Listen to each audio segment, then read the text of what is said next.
হতে পারে, কিন্তু মা বাবার বোধ দোয়া কখনো মিস হয় না, কখনো মিস হয় না।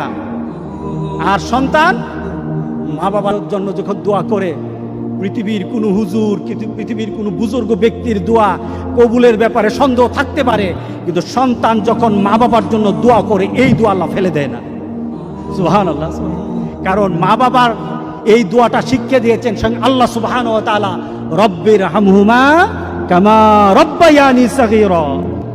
আপনি কবরে থাকবেন, আপনি প্রত্যেক নামাজে আপনার সন্তান দোয়া করবে আপনার জন্য, রব্বির হামহুমা কামা রব্বায়ানি সাগীরা। পড়েন, মা বাবার জন্য দোয়া করেন প্রতি নামাজে বলেন মা বাবার জন্য, রব্বির হামহুমা কামা রব্বায়ানি সাগীরা। আপনি দোয়া করেন, দেখবেন আপনার দোয়ার কারণে আপনার সন্তান আপনার জন্য দোয়া করছে। আপনাকে আল্লাহ যেন এমন সুযোগ করে দেয়, এমন কুলাঙ্গার সন্তান যেন আমাদের সন্তানগুলো আল্লাহ না বানায়। সবাই বলেন আল্লাহুম্মা আমিন।